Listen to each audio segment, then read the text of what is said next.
नमस्ते। आज मेरे साथ हिमांशु भयानी साहब हैं और हिमांशु भयानी साहब से हम लोग आज स्पेसिफिकली अडानी जी के मुद्दे पे बात करेंगे। हालांकि हिमांशु जी अब आर्थिक चीजें समझते हैं, पॉलिटिकल चीजें समझते हैं, बहुत सी चीजों पे इनकी राय स्पष्ट है। लेकिन मैंने जब इनसे बातचीत की और इनसे आग्रह किया, देखिए दो चीजें हो रही हैं, बहुत सी पॉलिटिक्स हो रही है, बहुत सी चीजें साथ साथ देश में चल रही हैं, लेकिन इन सबके बोझ में कहीं जो मूल प्रश्न अडानी जी का है वो पीछे रह जा रहा है, या उस वो उतना फोरफ्रंट में नहीं है। नंबर एक। नंबर दो, अडानी जी में भी बहुत सी नए नए चीजें आ रही हैं जो मुझे ऐसा लगता है कि आम दर्शक तक, आम लोगों तक वो पहुंच नहीं रहा है। हिमांशु जी इसके अच्छे जानकार हैं और हमारी और आपकी भाषा जिसमें समझ में आए, उन उन मुश्किल चीजों को पढ़ के उस डेटा को हमारी और आपकी भाषा में कन्वर्ट करके बताने में सक्षम है। मैं हिमांशु जी के पास आऊं उससे पहले मैं एक बैकग्राउंड बता दूं, क्योंकि ये जानना जरूरी है। ये जो हमारे अडानी जी हैं, इनका जो सबसे बड़ा व्यापार था, ये पोर्ट वोर्ट तो सरकार से लेते थे, जहां पे बड़ा व्यापार था, और जो राहुल गांधी जिसकी चर्चा बार बार करते हैं और उस पे बीजेपी को और मोदी जी को बुरा लगता है, वो कोयले की बात करते हैं। और वो भी कोयले की बात करते हैं कि ऑस्ट्रेलिया गए, ऑस्ट्रेलिया में जब राहुल गांधी ने अभी एक संक्षिप्त प्रेस कॉन्फ्रेंस की थी जब संसद नहीं चल रही थी, वहां पे उन्होंने कहा कि भाई मोदी जी, अडानी जी, एसबीआई चेयरमैन और ऑस्ट्रेलियन कोल के जो भी मंत्री थे, ये लोग एक साथ बैठ के क्या बात कर रहे थे। मैं तो ये सिर्फ पूछ रहा हूं कि उसके बाद फायदा हुआ कि नहीं हुआ। और सरप्राइजिंगली ये हुआ कि ऑस्ट्रेलिया के खनन के लिए हिंदुस्तान के एसबीआई ने इनको लोन दिया है, और बड़ा लोन दिया है। मैं ये भी बता दूं, जो माइंस है, कार्माइकल माइंस, उसके बारे में डिटेल बताएंगे हिमांशु जी। हिंदुस्तान में दो तरह का कोयला इंपोर्ट होता है, एक इंपोर्टेड कोकिंग कोल होता है जो इस्पात और इस तरह की चीजें बनाने, और एक थर्मल कोल होता है जो शुद्ध रूप से थर्मल, बेसिकली पावर प्लांट्स में यूज होता है प्राइमरली। मैं एक और जानकारी अपने दर्शकों को इसलिए दे दूं कि ये समझना जरूरी है। आप एक रॉ कोयला लेते हैं और एक आप ब्लेंडेड कोयला लेते हैं। रॉ और ब्लेंडेड में यह है कि आजकल एक चला हुआ है ना, हम लोगों के यहां बहुत कस की आजकल फैशन है कि मिक्स्ड ग्रेन्स की रोटी खानी चाहिए। तो ज्वार का इतना, वो बेसन इतना, आटा, गेहूं का आटा इतना, और उसका एक फिक्स प्रोपोर्शन है। तो अगर आप खुद अलग अलग लेके खुद कर लो तो वो सस्ता पड़ता है, लेकिन अगर आप उसी उसी ग्रेन को मिक्स करके कहीं और से लो तो उसकी कई गुना कॉस्ट बढ़ जाती है। इसी तरह की एक चीज अडानी जी के साथ भी हो रही है कि अडानी जी से हम लोग रॉ कोयला नहीं ले रहे हैं, हम लोग उनसे ब्लेंडेड कोयला ले रहे हैं। तो अडानी जी कोयला रॉ लाते हैं और हिंदुस्तान में ही उसकी ब्लेंडिंग करके आगे बढ़ा देते हैं। तो ये भी एक इशू है जिसपे आज इतनी चर्चा नहीं करेंगे, आज कार्माइकल की माइंस की चर्चा करेंगे। हिमांशु जी, नए कुछ खुलासे हुए हैं हमारे अडानी जी की, जो ऑस्ट्रेलिया में माइंस हैं खास करके कोयले की, उसको लेके थोड़ा उसके बारे में हमारे दर्शकों को बताइए। जी बिल्कुल। नमस्कार आपके दर्शकों और पब्लिक इंडिया के मंच पे आपको सभी को।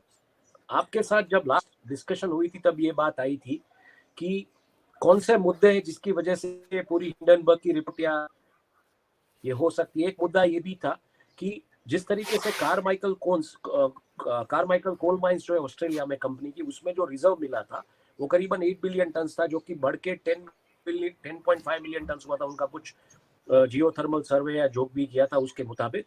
तो ये बात आ रही थी कि इतने सारे कोयले का वो लोग क्या करेंगे। तब बात ये आ रही थी कि 25 साल तक ये कोयला थर्मल प्लांट्स, चाइना, इंडिया, जहाँ पे भी इसकी मतलब परमिशंस है, हालांकि कोयला धीरे धीरे आपको यूज में से निकालना है क्लाइमेट चेंज की वजह से, और जो एग्रीमेंट्स हुए हैं सीओपी पेरिस वगैरह में, तो 25 साल तक आप कोयला सप्लाई कर सकते हैं, फिर भी आपके पास सरप्लस कोयला रहता है। तो क्या करेंगे।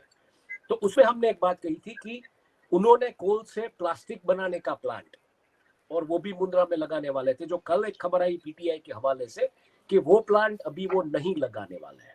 तो कहीं ना कहीं कुछ डॉट्स जुड़ते हुए अभी दिख रहे हैं कि अगर वो कोयला बनाने वाले थे, कोयले से प्लास्टिक बनाने वाले थे, तो कहाँ पे समस्याएं शुरू। और जब वो प्लास्टिक बना ले तो प्योरली वो पेट्रोकेमिकल सेगमेंट में जाने वाले थे। और जैसे सऊदी अरब की डील का जो कुछ भी हुआ है भारत में लास्ट मिनट में, मतलब आपने एक कंपनी ने अपना बोर्ड रूम में उनका बोर्ड नॉमिनी मेंबर डिक्लेयर कर दिया एजीएम में। बात यहाँ तक आ गई कि फाइनल हो रहा है और अल्टीमेटली फिर पुल बैक करना पड़ा। और आज ये हालात है कि कोयले में से प्लास्टिक बनने जाने वाला था, वो प्लांट भी अभी मतलब स्थगित हो गया है। तो अब जाके ये देखना है कि ये किस दिशा में जाता है। लेकिन कहीं ना कहीं जैसे गुजराती बिजनेस कम्युनिटी में एक जो बड़ा चर्चा का मुद्दा है कि इसे बोलते हैं कि सामने होना मतलब कैसे होना कि ठीक है, अब मेरे पास पैसा नहीं है, मैं ये धंधा नहीं चला सकता हूँ, मैं इस धंधे से निकल जाऊंगा। तो क्लियरली जो स्टेटमेंट कल आया, पीटीआई की जो रिपोर्ट आई, उसमें ये बात क्लियर है कि जिस तरीके की हिंडनबर्ग की रिपोर्ट आई, उसके बाद डेट लेना इंटरनेशनल मार्केट से अदानी ग्रुप के लिए अभी फिलहाल संभवत नहीं दिख रहा है, या उसमें कुछ दिक्कतें आ रही है। और ऐसे माहौल में ऐसे एक्सपेंशन या ऐसे प्रोजेक्ट जो उन्होंने अनाउंस किए, उनको वो आगे नहीं ले जा पाएंगे क्योंकि उनके पास पैसा ही नहीं होगा और ये रिस्क रहेगा आने वाले दिनों में। तो उन्होंने उस दिशा में ये पीटीआई की जो रिपोर्ट है उसमें क्लियर ये इंडिकेशन है कि ये रिस्क होने की वजह से इसको कर्टेल कर दिया गया है। लेकिन आगे बात अगर हम करें तो मुझे लगता है कि हिंडनबर्ग से लेके अब तक के जितने खुलासे हुए उसमें कहीं ना कहीं टारगेट विनोद अदानी है। और अगर आप पूरा का पूरा नैरेटिव पढ़ेंगे, महुआ मोइत्रा की जो जो बातें हैं, या फिर राहुल गांधी, क्योंकि उन दोनों का बैकग्राउंड फाइनेंशियल है, इन्वेस्टमेंट बैंकिंग में महुआ मोइत्रा काम कर चुके, तो उनको पता है कि निटी-ग्रिटीज क्या होती है, तो वो ज्यादातर इन मुद्दों पे टारगेट करती है। और अगर आप अश्वथ दामोदरन की कमेंट्रीज भी देखेंगे, जो कि वर्ल्ड के सबसे बड़े वैल्यूएशन एक्सपर्ट है, तो उनका कहना भी ये है कि प्राइस मैनिपुलेशन को लेकर वो शायद हिंडनबर्ग की रिपोर्ट के साथ सहमत नहीं है, क्योंकि वो बोलते हैं कि प्राइस मैनिपुलेशन हुई है तो ज्यादातर स्टॉक फैमिली के पास था, पब्लिक में इतना स्टॉक था नहीं, तो ट्रेडिंग वॉल्यूम्स कहाँ पे। तो उनका मानना है कि ज्यादातर प्राइस, इनकी जो प्राइस बढ़ी, ये एफआईआई बाइंग की वजह से बढ़ी है। एफआईआई जिस तरीके से खरीदने बैठा था मार्केट में, तो उस तरीके से प्राइस बढ़ी है। लेकिन क्योंकि ट्रेडिंग वॉल्यूम्स का डेटा उसके बाद नहीं है, अगर प्राइस मैनिपुलेशन की आप बात करते हैं तो ट्रेडिंग वॉल्यूम्स का डेटा नहीं, ऐसा अश्वथ दामोदरन का मानना है। तो वो मानते हैं कि हिंडनबर्ग ने जो 38 शेल कंपनियों के बारे में बात की है, जिसके जरिए ये पूरा का पूरा मैकेनिज्म चलता था, वो कहीं ना कहीं मतलब उसके ऊपर फ्लैशलाइट जाएगी। तो आने वाले दिनों में जिस तरीके से सुप्रीम कोर्ट ने कमेटी का गठन किया है, हालांकि वो कमेटी बैंकर्स की, कॉर्पोरेट गवर्नेंस के जो मतलब सर्वे सरवाए ऐसे लोगों की, और जो लीगल और जर्नलिज्म की दुनिया से भी ताल्लुक रखते हैं ऐसे लोग मतलब इकट्ठा होकर डिसाइड करेंगे कि इसमें तथ्य क्या है। तो मुझे लगता है जब ये तथ्य बाहर आएंगे और सुप्रीम कोर्ट के पास जाएंगे और सुप्रीम कोर्ट से जब गवर्नमेंट के पास जाएंगे तो दिक्कतें बढ़ सकती है। लेकिन ऐसे माहौल में वर्धन जी एक चीज सिंह साहब ये भी देखनी पड़ेगी हमको कि जो बात आ रही थी कि गवर्नमेंट अदानी को शील्ड कर रही है या कुछ, तो मैं एक खुलासा आपके चैनल पे इसलिए करना चाहता हूँ कि इसके बारे में बहुत बात कहीं हुई नहीं है। एक ब्यूरोक्रेट महेश्वर के साहू, M.K. साहू, जो गुजरात गवर्नमेंट में इंडस्ट्रीज और माइन सेक्रेटरी हुआ करते थे, जिनकी नरेंद्र मोदी के साथ ऐसे ताल्लुकात थे जब वे चीफ मिनिस्टर थे कि अगर वाइब्रेंट गुजरात का कुछ प्रेजेंटेशन देना हो, कुछ समझना हो, या चीफ मिनिस्टर को गले उतारना हो कि ये क्यों क्या कैसे, अगर चीफ मिनिस्टर से कोई सवाल आते तो Maheshwar Sahu was the one point contact person. वो मतलब उसका नरेंद्र मोदी के साथ ऐसा रेपो था। बाद में उनको कॉर्पोरेट सोशल रिस्पॉन्सिबिलिटी जो गवर्नमेंट जिस तरीके से ले जाना चाहती थी कि प्राइवेट कंपनीज की फंडिंग है, उसकी बॉडी का उनको हेड बना दिया गया था, और वो अदानी की कंपनीज में डायरेक्टर थे। उन्होंने थोड़े दिनों पहले डायरेक्टर पद से इस्तीफा दे दिया है। तो इंडिकेशंस बहुत साफ आ रहे हैं अभी अगर देखने जाए तो, कि गवर्नमेंट फिलहाल इस मुद्दे से अपने आप को कहीं ना कहीं दूर करती जा रही है। ऐसे माहौल में अदानी का भी एक जो अनाउंसमेंट आना इस तरीके से, वो भी एक क्लियर कट है, अगर पैसा नहीं है, गवर्नमेंट का सपोर्ट नहीं है, तो वो भी आगे नहीं बढ़ पाएंगे। अब इस मुद्दे पे आगे राजनीति कैसे तूर पकड़ती है, क्योंकि मेरा मानना है कि टारगेट अल्टीमेटली विनोद अदानी है। विनोद अदानी के पास ऐसी कोई लाल डायरी या लाल किताब है जिसमें ये पैसा किसका, शेल कंपनीज में किसके जरिए, क्योंकि चाइनीज कनेक्शंस की भी बात आई, सब कुछ आई। और जहां पे 400 पेज वाले जो खुलासे में अदानी ग्रुप ने बोला था कि हमारा विनोद अदानी से कोई ताल्लुकात नहीं है, वहां पे अदानी ग्रुप ने यू टर्न लिया, क्योंकि बहुत सारे मीडिया हाउसेस ने इसके ऊपर उनके जो मतलब डिस्क्लोजर्स होते हैं स्टॉक मार्केट में, उनसे दिखाया कि विनोद अदानी तो प्रमोटर्स ग्रुप के साथ है। तो ऐसी स्टोरीज भी मीडिया में प्लांट हो रही है, क्योंकि अगर ये होना था तो ये पहले ही हो जाता। लेकिन जिस तरीके से कमेटी का गठन हुआ, उसके बाद जो कमेटी को मतलब एक डायरेक्शन मिलना चाहिए, उसको किस दिशा में ले जाना चाहिए, तो ऐसी बहुत सारी स्टोरीज आती रहेगी, ऐसा मुझे लग रहा है। और इसमें सबसे अहम जो भूमिका और जो संसद में जिसकी मांग है कि विनोद अदानी वो किसका पैसा घुमा रहे, ये मुझे लगता है मुद्दा है। हाँ हिमांशु जी, एक चीज और जरा मेरे दर्शकों को बहुत ब्रीफली बता दीजिए। वो जो असल में अरामको की डील हम लोग जब कहते हैं तो ये मान के चलते हैं सबको पता होगा। मैं दर्शकों को बता दूं, अरामको सऊदी अरेबिया की सबसे बड़ी ऑयल कंपनी है, और उसने और रिलायंस कंपनी ने, मतलब मुकेश अंबानी जी की कंपनी ने मिलके एक करीब 15 बिलियन US डॉलर, जिसको करीब 2 लाख करोड़ मोटे तौर पे पैसे की एक डील की थी, वो उससे वापस आए। उसके बारे में बहुत ब्रीफली अगर हिमांशु जी आप बहुत ब्रीफली बता देंगे, जिससे लोगों को रेफरेंस समझ आ जाए कि अरामको क्या है, किसके साथ था, देश में कितना पैसा इन्वेस्ट होने वाला था जो आज बैकआउट हुआ है। हाँ, तो जिस तरीके से रिलायंस का जो प्लांट है जामनगर में, उसमें वो मतलब एक रफ क्रूड लेके सब कुछ प्रोसेस करते हैं, एकदम माइक्रो फाइन तक जाते हैं।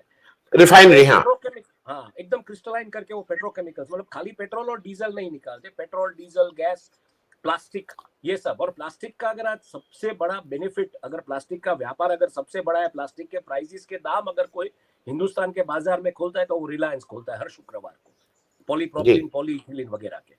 तो ये आप समझिए कि सबसे बड़ा बेनिफिशियरी अगर गवर्नमेंट की जो स्कीम्स है, जनधन योजना देख लीजिए आप, या स्वच्छ भारत देख लीजिए, या डिजिटल इंडिया देख लीजिए, जैम देख लीजिए, सब देख लीजिए, उसमें कहीं ना कहीं इस्तेमाल प्लास्टिक का है।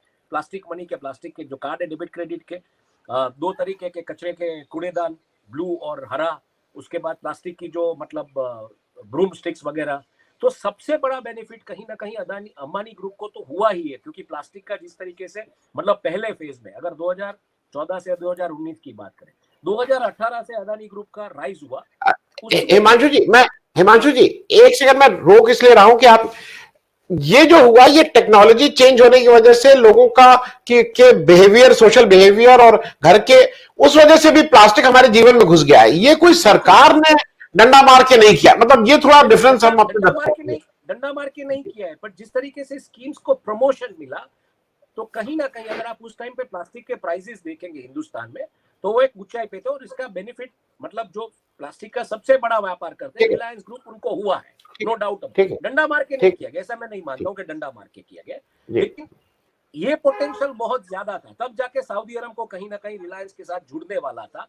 रिलायंस ने अपने एजीएम में खुद चेयरमैन ने डिक्लेयर कर दिया था कि एक मतलब सीट बोर्ड ऑफ डायरेक्टर्स पे दे रहे हैं सऊदी अरब के एक ऑफिशियल को, बट लास्ट मिनट ये डील कॉल ऑफ कर देनी पड़ी। और ऐसे माहौल में ये सब जो बातें सामने आ रही कि कोयले से प्लास्टिक बनाने वाले थे अदानी ग्रुप, तो अब ये पूरा का पूरा मतलब मामला हो जाता है कि जहां पे एक बातें आ रही थी कि क्या ये प्योरली एक कॉर्पोरेट राइवलरी थी, उसकी वजह से ये सब हो रहा है, क्या हो रहा है। क्योंकि देखिए इनका जो डेट है, वो डेट भी इंडियन बैंक्स में 35% अच्छा, वेस्टर्न वर्ल्ड में 50%। वेस्टर्न वर्ल्ड एक बहुत शेकी होता है, जब आप छोटी सी भी मतलब एक खबर चला दे, तो यहाँ पे तो हिंडनबर्ग रिपोर्ट में पूरा का पूरा डिस्क्लोजर का एक डायरिया हो गया था, सब डिस्क्लोजर, सब रिपोर्ट, तो एक पूरा भूकंप जैसा आ गया। और आज कंपनी ये हालात है कि अपने किसी प्लान्स को आगे ले जा नहीं सकती है। और गवर्नमेंट कहीं ना कहीं फिलहाल ये जब तक सब क्लीन ना हो जाए तब तक अपने आप को ना इस मुद्दे पे बात करती है, ना ही मतलब इनके जो अधिकारी एक जमाने में थे जो थे कंपनी के बोर्ड पे, वो भी निकलते जा रहे हैं। तो ये दिशा सूचन है कि किस दिशा में जाएगा आने वाले दिनों में। मुझे लगता है इसका कहीं ना कहीं पॉलिटिकल रिपरकशंस आएगा, और जब पॉलिटिकल रिपरकशंस आएगा तो अभी जो देश में राजनीति का पारा जो चढ़ा हुआ है, वो इससे भी शायद ज्यादा चढ़ सकता है। क्योंकि अगर आप देखेंगे अभी 2024 को हार्डली 9 महीने बाकी रहे चुनाव को, और ऐसी भी बातें आ रही है दिल्ली के गलियारों से, मीडिया के गलियारों से, कि चुनाव शायद जल्दी हो सकते हैं। तो ऐसे माहौल में मुझे लगता है ये मुद्दा और तूर पकड़ेगा, और इसके ऊपर सबकी मतलब पैनी नजर और पैनी खबर रहेगी। मैं हिमांशु जी एक चीज और जरा आपसे ये समझना चाह रहा हूं, क्योंकि हम जरा कोयले की बात कर रहे हैं तो उसी को थोड़ा मैं एक्सटेंड कर ले रहा हूं। जैसे हमारे देश में तो इस समय जो पॉलिटिकल हुआ है वो तसल सारा कुछ अडानी कि भाई एक विपक्ष कह रहा है कि अडानी को शील्ड किया जा रहा है, पक्ष उसके बारे में चुप है, मतलब कोई उसकी तरफ से कोई स्टेटमेंट सरकार की तरफ से नहीं आ रहा है। लेकिन बांग्लादेश में जो एक हमारा गोड्डा में एक पावर प्लांट लगा के, थर्मल पावर प्लांट, जिसका हम लोग पहले भी चर्चा कर चुके हैं, कितना पोल्यूशन हमारे यहां हो रहा है, कितना क्या क्या हो रहा है, पानी का सब वो सब है, लेकिन उसके लिए बांग्लादेश अपना प्राइस रीनेगोशिएट किया। उसको लगता है कि इन्होंने महंगी बिजली बेच रहे हैं, ये कोयले का प्राइस ज्यादा ले रहे हैं, क्योंकि कन्वर्जन चार्जेस के मामले में था। तो क्या जैसे हिंदुस्तान में, भारत में अभी तक अडानी पे no questions can be asked, Bangladesh में भी वही स्थिति है कि बांग्लादेश को पब्लिक प्रेशर के सामने रीनेगोशिएट करना पड़ रहा है। हिमांशु जी। नहीं, बिल्कुल, देखिए अब जैसे ये सब मुद्दे बाहर आएंगे तो कहीं ना कहीं गवर्नमेंट्स को मतलब अपनी जो जिस सपोर्ट की वजह से वो लोग पावर में है उसको तो वो दिखा नहीं सकते ना कि आप मतलब महंगी बिजली लीजिए क्योंकि हमने ये एग्रीमेंट किया है। तो बिल्कुल ही है, लेकिन मुझे ये भी समझना है सिंह साहब, मैं ये समझने की कोशिश कर रहा हूँ कि ठीक है आप सब ये मैनेज कर रहे हैं देश में जो भी है, जिस तरीके से भी है, कॉर्पोरेट नेक्सस आपका पॉलिटिकोस का है जो भी, लेकिन आप दूसरे कंट्रीज को कैसे मैनेज कर रहे हैं? जैसे श्रीलंका ने बयान दे दिया कि ये तो गवर्नमेंट टू गवर्नमेंट डील थी, बांग्लादेश से उस तरीके का मतलब सीधा आ जाता है। तो ये जो गवर्नमेंट्स मैनेज हो रही है वर्ल्ड में, ये कैसे हो रही है, मुझे लगता है बहुत ही बड़ा पजलिंग पॉइंट। और ये ऐसे ही गवर्नमेंट्स मैनेज नहीं होती है।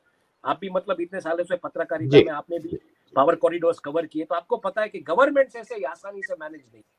तो कुछ जी है जो अभी फिलहाल बाहर नहीं आ रहा है। दूसरा मुझे लगता है इसके ऊपर बिल्कुल चर्चा होगी जब एक पूरा का पूरा डोसेर कंप्लीट होगा, कि जिसमें ये लोगों को लगेगा, सुप्रीम कोर्ट की जांच हो जाएगी और लगेगा कि नहीं इसमें कुछ सही है या गलत है, तब जाके चर्चा होगी। शायद अगर गलत कुछ बहुत है तो चर्चा नहीं भी होगा, ऐसा मेरा जी मानना है। जी लेकिन इन जी सब के बीच अगर विनोद अदानी के मुद्दे को लेके कुछ बात आती है, कुछ नाम उनके जो मतलब जो भी उनकी लाल किताब या डायरी में बाहर आते हैं कि इनका पैसा लगा है, तो मुझे लगता है राजकीय राजनैतिक वातावरण जो इस देश में पूरा का पूरा मतलब एक पीक पॉइंट चला जाएगा। जी जी मैं क्योंकि चलते क्योंकि चलते ये वक्त जो है, ये वक्त अगर आप देखेंगे तो एक पूरा का पूरा कॉकटेल है शाइनिंग इंडिया का और बोफोर्स वाले भारत का। क्योंकि एक तरफ करप्शन के चार्जेस है, सपोर्ट करने की बातें है करप्ट कॉर्पोरेट ग्रुप को, और दूसरी तरफ अगर आप जाए तो शाइनिंग इंडिया इसलिए कि आप जॉबलेस ग्रोथ की मतलब आप जॉबलेस ग्रोथ है, डेट ड्रिवन ग्रोथ है, दुनिया की ऐसी इकोनॉमी है जहां पे 80 करोड़ लोगों को मुफ्त में अनाज दी जा रही है। तो शाइनिंग इंडिया की इस वजह से ये भी सवाल उठ रहे हैं, और अगर ये अदानी के मामले में सरकार क्लीन है तो उसको जवाब देना चाहिए, ये भी सवाल उठ रहे हैं। तो मुझे लगता है पूरा का पूरा एक ब्रूटल कॉकटेल है बोफोर्स वाले भारत का और शाइनिंग इंडिया वाले भारत का। जी मैं हिमांशु जी चलते चलते एक थोड़ा क्वेश्चन जो अभी अनरिलेटेड तो है, लेकिन चूंकि आप गुजरात को कवर करते हैं, आप इकोनॉमी को देखते हैं, आप पॉलिटिक्स देखते हैं, एक व्यक्ति का नाम आ रहा है और वो किरण पटेल जी का एक मामला भी आ गया है, और बहुत संक्षेप में, क्योंकि वो एक हम लोग किसी और दिन उसको डिटेल में करेंगे। किरण पटेल जी का जेड सिक्योरिटी मिलना या जेड प्लस जो भी सिक्योरिटी मिलना, ये मामूली बात नहीं है। उनको जिस तरह से पकड़ा गया और उनको हश किया जा रहा है, 3 मार्च को पकड़े जाते हैं, 15 मार्च तक बताया नहीं जाता है। ये सारे सिरे एक दूसरे से कहीं ना कहीं अगर ठीक से जांच हो जाए तो जुड़े हुए मिलेंगे। देखिए सबसे बड़ा चर्चा का मुद्दा फिलहाल गुजरात में यही बना है। आज एक नया मतलब जिसको बोले क्लैरिफिकेशन आया, क्योंकि किरण पटेल का ऐसा माना जाता है कि वो संघ के साथ जुड़े हैं, तो वो संजय जोशी के मतलब बहुत करीबी थे ऐसा माना जाता था, और उनके फोटोग्राफ वगैरह और जो भी बातें थी। तो संजय जोशी ने भी आज खुलासा कर दिया है कि हमारा मतलब एक जो संघ के कार्यकर्ता है ऐसा नाता था हमारा, इससे ज्यादा कुछ नहीं। लेकिन गुजरात में सबसे बड़ा चर्चा का मुद्दा हर एक मीडिया में, हर एक मीडिया हाउस में, हर एक पत्रकार में यही है, क्योंकि किरण पटेल ऐसा नाम है कि पॉलिटिक्स जो कवर करता था, जो भी जर्नलिस्ट गुजरात में, वो किरण पटेल से कहीं ना कहीं कनेक्टेड था, क्योंकि किरण पटेल इनसाइडर खबरें भी देता था, और कहीं पे भी आप जाओ, कमलम में जाओ या सीएमओ में जाओ, तो किरण पटेल आपको कहीं ना कहीं दिखाई देता था। तो किरण का एक क्लियरली पॉलिटिकल जर्नलिस्ट के साथ तो नाता था। लेकिन सबको यही सवाल टीज कर रहा है कि आप सिक्योरिटी कवर मतलब जेड प्लस सिक्योरिटी कवर, जिस तरीके से पवन खेड़ा ने कहा कि 55 लोगों की टीम हो उसमें, आप कैसे दे सकते हो विदाउट एनी ऑथोराइजेशन? तो कहीं ना कहीं कुछ तो ऑथोराइजेशन हुआ होगा, जबकि उनके वकील जो है गुजरात में, उनका कहना है कि ये सिक्योरिटी कवर उनको नहीं दिया गया था, उनके साथ जो दूसरे वीआईपी लोग जो थे जिनका नाम आ रहा है उनको दिया गया था। तो अब ये मामला मुझे लगता है matter of investigation court trials में चलेगा, और तब जाके पता चलेगा कि सिक्योरिटी कवर किरण पटेल को दिया गया था या उनके साथ जो दूसरे लोग गए थे कश्मीर उनकी वजह से सिक्योरिटी कवर मिला था। लेकिन मामला बिल्कुल यही है कि चर्चा का विषय यही है कि जेड प्लस सिक्योरिटी कवर एक आम इंसान को, अगर आप या मैं कल जाके अपना कोई विजिटिंग कार्ड देके बोलते कि हम पीएमओ से आ रहे हैं तो कोई हमको सिक्योरिटी कवर नहीं है। तो ये कैसे हुआ है? कुछ मतलब एक सिक्योरिटी कवर में आपने भी, जैसे मैंने कहा, पावर कॉरिडोर्स कवर किए, सब पता है आपको, एक फाइल जाती है कम्युनिकेशंस की पूरी। मैं भी कोई ऑथोराइज लेटर लेके जाऊंगा तो ऐसे ही मेरे को कोई सिक्योरिटी कवर नहीं दे देगा आम आदमी के तौर पर। वो एक उसका पूरा ऑथोराइजेशन होता है, उसका बैकग्राउंड चेक होता है, तब जाके आप सिक्योरिटी कवर देते हैं। तो यही एक सबसे बड़ा सवाल है कि ये सिक्योरिटी कवर कैसे मिला। हालांकि नैरेटिव बिल्डअप हो चुका है कि वो कॉनमैन था जो उसके विजिटिंग कार्ड जाए कि वो गलत तरीके से, पर मेरा और सबका पत्रकारों का यही एक सवाल है कि ये सिक्योरिटी कवर 55 लोगों की टीम का आपको कैसे मिल सकता है विदाउट एनी ऑथोराइजेशन? जी तो जी ऑथोराइजेशन कहीं से तो हुआ होगा ना। जी जी। Thank you so much Himanshu ji. और आगे आपसे एक चीज और समझना चाहेंगे। मैं अडानी जी के दो उनके जो खास रिश्तेदार हैं, उनके भाई विनोद अडानी जी साहब और एक उनके जो समधी हैं जतिन मेहता साहब, उनके बारे में हम लोग कभी अगले हफ्ते आपके पास जब समय होगा तो आपसे आग्रह करेंगे थोड़ा घर वालों को भी के बारे में भी थोड़ी बातचीत हम लोग कर लें, जिससे दर्शक समझ सकें कि जतिन मेहता कौन, विनोद अडानी कौन और कैसे ये सब लोग एक दूसरे से मिले जुले हैं। Thank you so much for joining. बहुत बहुत धन्यवाद। एक लाइन में मैं जी बता दूं आपको कि मामला क्या है। एक लाइन में मैं बता दूं आपको कि ये सबसे बड़ा सवाल है ओपेसिटी ऑफ कंपनीज जो होती है, फैमिली रन कंपनीज। उसमें क्या है, जब दिखता नहीं है तब सब कुछ अच्छा लगता है, लेकिन जब कुछ थोड़ा बहुत दिखता है ना तो पूरा का पूरा मतलब एक क्लाउड बन जाता है कि ये लोग बुरे हैं या उस तरीके से। तो ये एक परसेप्शन इस तरीके से बिल्ड हो रहा है। हाँ बिल्कुल, जतिन मेहता जो है वो विंसम ज्वेल्स के थे, उनके सामने बहुत सारे मामले, उनकी कंपनी एनसीएलटी में गई है, उन्होंने दिवालिया घोषित किया अपने आप को, डायमंड का बिजनेस करते, तो बहुत सारे मामले हैं, ऐसा नहीं है। लेकिन ये ओपेसिटी की बात है, जब कंपनी ओपेक होती है और सब कुछ अच्छा होता है तब सबको अच्छा दिखता है, लेकिन थोड़ा बहुत दिखता है तो मतलब पूरा का पूरा मतलब उसका गिल्ट वाला ब्लेम गेम सब कुछ चालू हो जाता है। जी जी जी। Thank you so much Himanshu ji, बहुत बहुत धन्यवाद ज्वाइन करने के लिए।